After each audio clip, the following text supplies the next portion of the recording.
Sayang yung mga ganyan ko. 100 yung pinapagawa ko niya pa rin. Hindi ako nagbibiro. Dami yun. Napanood ko yung kay, Oo. napanood yung kay Dabarkads eh. Oo, 100 yan. Kaso, yung panahon kasi namin, hindi naman. Pinawak-wak kami na. Oo, tama kasi dati ang bilihan kasama trophy. Diba? Naalala ko yung mga... Guys, eto na. Umpisahan ko muna sa una. So para dun sa hindi pa nakakakilala. Tingin ko, wala namang hindi nakakakilala kay Sir Dan Tiapo. Marami. Walang hindi nakakakilala. So, halos lahat nakakakilala kay Sir Dan Tiapo kasi maingay nga ito sa auto. Loko-loko sa Facebook. Loko-loko sa Facebook. So, Hindi, ako naman. kung gusto mong masaya, gusto mong tumatawa lagi, ay ano niyo siya sa Facebook niya. So marami tong mga kalokohan na mga post. So nakakatawa. So positive positive vibes lagi. Kasi, pag hindi kasi ako kilala, ang kala sa akin mayabang. Hindi, ito nga. Comedian Bakit lang nga naman. raw? Bakit nga? Sabi nila mayabang ka raw. Hindi ako mayabang, comedian lang ako. Nang asar-asar lang ako.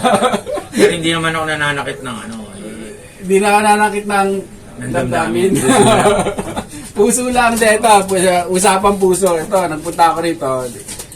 Si Sir Dan Tiapo nga, medyo masama pakiramdam na itong mga nagdaang araw.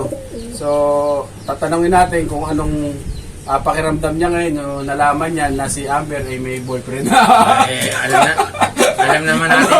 Alam naman ko naman yun dati pa Oh. Bago na ngayon.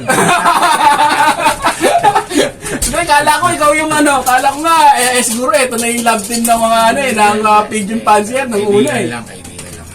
So, Tayo naman asawa tayo, kaso secret lang. sige lang. Tayo pag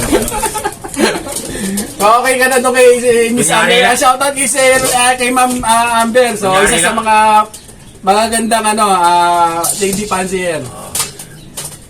Yung shoutout kay sa sugar baby ko.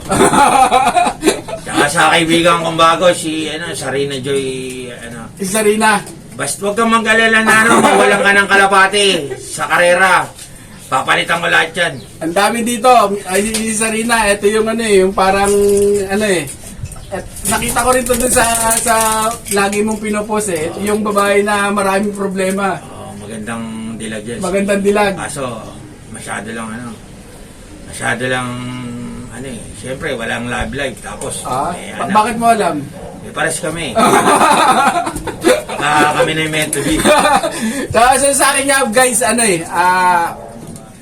akin sa Facebook, pagka meron ako mga nakikita mga friends doon na sa Facebook ko na negative, ina-unfriend ko na agad. So lahat ng mga nagpo-post doon na magaganda, yun lang yung talagang nandun lang doon sa Facebook ko, sa mga friend ko sa Facebook. Pero pagka negative magsalita o negative pati yung mga problema pinopost sa Facebook.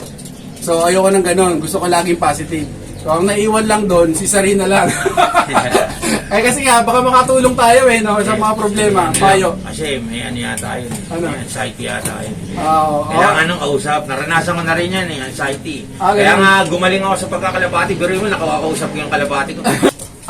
Huwag kang magalala. Pag nawala, pero bilib ako bro parang bago pa lang talaga siya, pero yung mga ibo niya, pa-derby na Tsaka magaling din yung mga timpla-timpla niya ng mga cleansing, nakikita ko Ikaw ba nagtuturo nun? Hindi ako Pag natalo siya, hindi ako yun. Walang sisiyan, no? Basta pag gusto mo manalo, dito lang ako.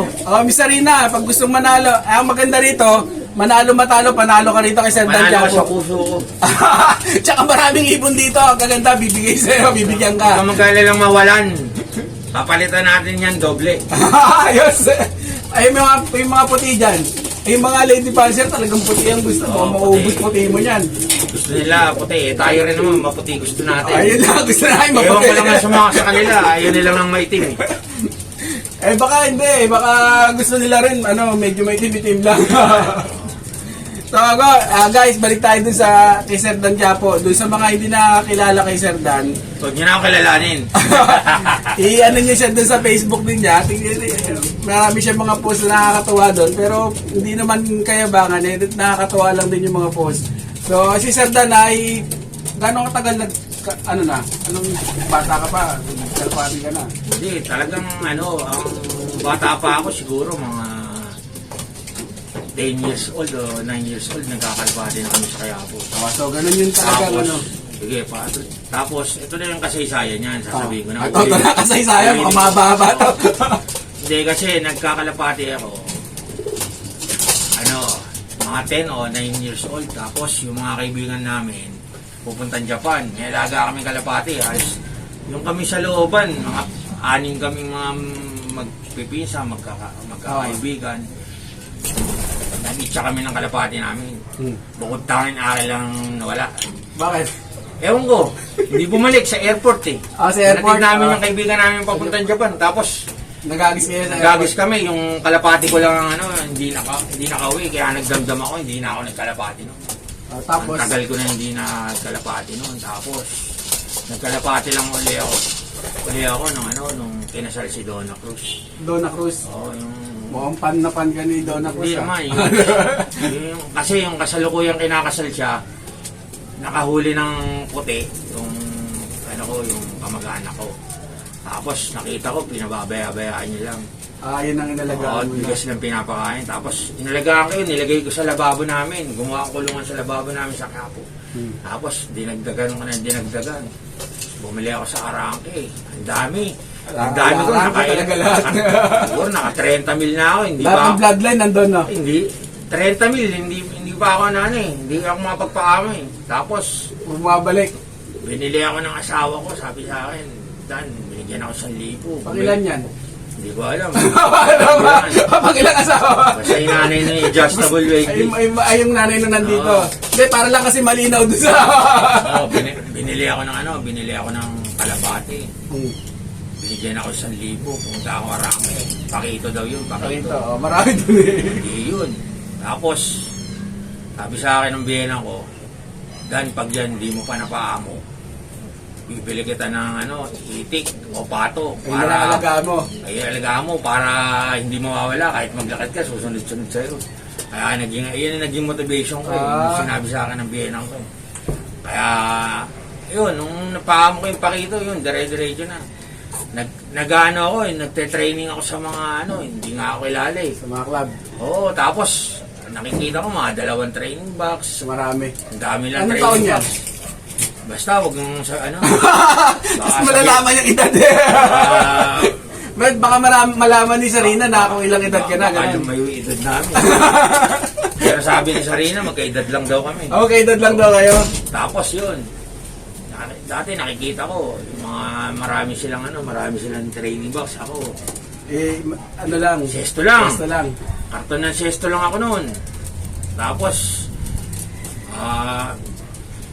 nung malapit na yung last training, yung mga hindi training box na 2, palit na ng training box. Yung akin, sesto pa rin. Ayun, napansin ako nila Don Ramon, nila Don Ramon sila. Tapos binigyan nila akong ipon na panalo. Alis lahat nagpalipad sa akin na panalo. Sino-sino yung mga, di ba nag-lopman ka sir na sa mga big time na fancy yan? Nag-lopman naman ako, yung lopman ko parang consultant lang ang dating. Hindi ako yung talagang tumutok dun sa nandun ako. Sinasabi mo lang kung ano yung mga gagawin nila. Kasi, karamihan kasi ng sa akin, pinatawag ako dahil medyo siguro may kaalaman akong konti. Diba? Yung gusto ko dyan, yung kaalaman. Halos lahat naman ng amo na ipanalo Wala namang Walang hindi. So ito ngayon, bago ngayon Ito, 2 lipad pa lang ako dito nung South Nung MMFC, nung South, pinalipad ako ni Boss Eugene.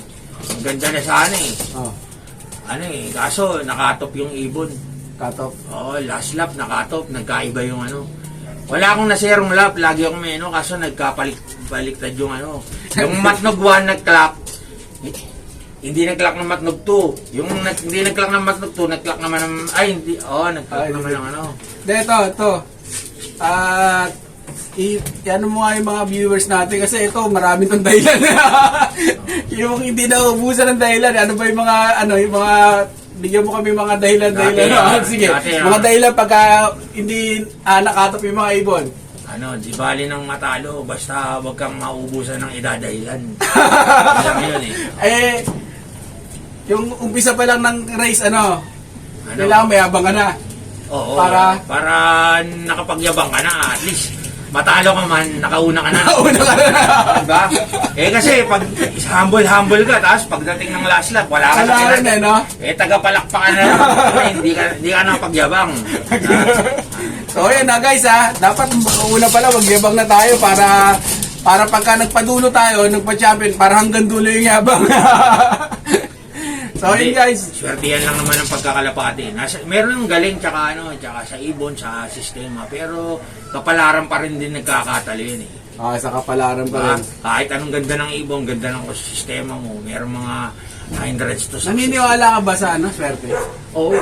Kasama no? Oo, pero yung sa iba, pag tinanong mo kung naniniwala sa swerte, sasabihin, hindi ako naniniwala sa swerte kasi malas yun.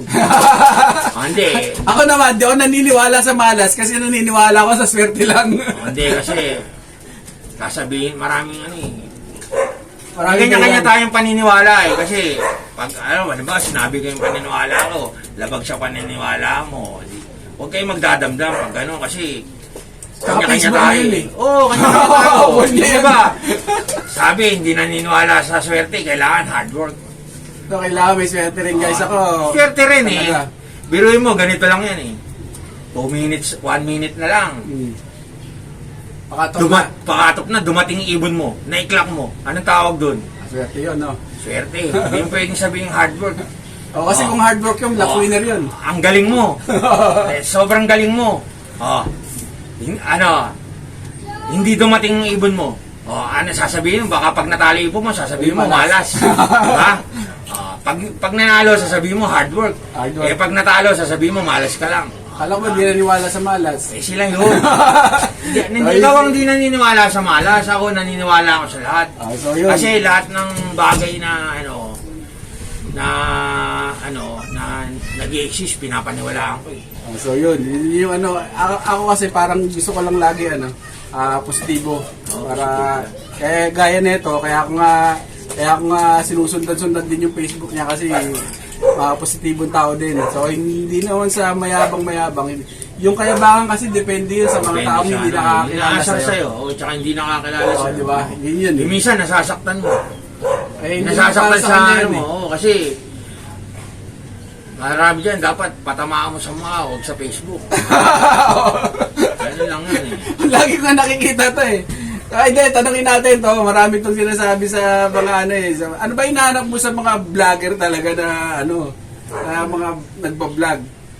Yung hinahanap ko sa mga nagbablog, yung consistent.